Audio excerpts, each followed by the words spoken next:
So here we are on the verge of, as I stated before, some sort of a banking crisis. And so this brings me to this talk about the dollar. The dollar is one of these things that you, most people just take for granted, but the fact of the matter is there is no strict definition for the dollar. So the very unit that we use to calculate all this crazy complicated financial math, the unit that we use to track and count in is literally a broken definition. So here's the definition of a dollar: a unit employed in the United States in calculating money values. It is coined, well, first of all, they can't even get their spacing properly. It is coined in both gold and silver and is the value of 100 cents. Well, that, first of all, is nonsense. It's not coined in gold and silver. Have you seen a dollar coined in gold and silver in recent years? I haven't. So that's nonsense. So it's 100 cents, which, okay, so I guess we have to find out what the, if you're using something to describe something else, you have to go to the definition of that, don't you? So if we're using cent as a descriptor for the dollar, so it's 100 cents. Okay, what's a cent? Well, a cent is a unit of money that is equal to 1/100th of a basic unit of money in many countries, in other words, a dollar. Well, wait a minute, that's circular logic. You're using the very two things to describe each other doesn't give you a point of reference, right? So you're literally dealing with something here that there's no point of reference, and we wonder why we have so many problems with money, banking, and all that goes on within that, right? So now you have an even further confusion that an actual dollar of silver, and silver is 372 plus 4/16 of a grain of pure silver. Well, that actually means something. That actually has some substance.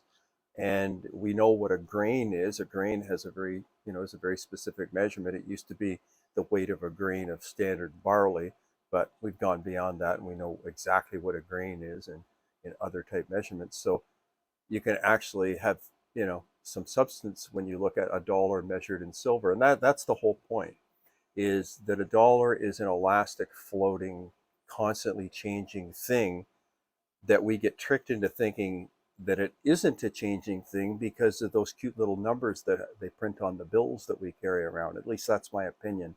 That's why people get so kerfuffled about the whole dollar and how we figure out financial values and so on going forward.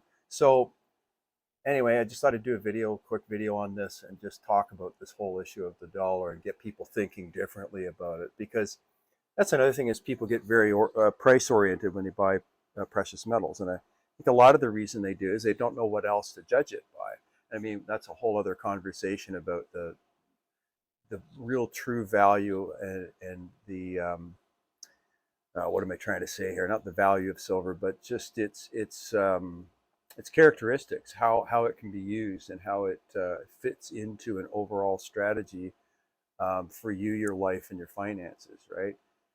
People tend to focus on buy low, sell high. It's very simplistic. Yeah, it's important. It's true. Yeah, you should try to buy low, sell high. But there's a lot of other factors, and we'll talk about them in ongoing videos. But this dollar thing is something that I felt had to be addressed and talked about. So run that around in your own minds for all. Do a little more reading and digging on that, and I think you'll come to the same conclusions that anybody who's ever looked at it, is that it's a bit of a red herring and a bit goofy. So thanks for listening, folks. Have a great day.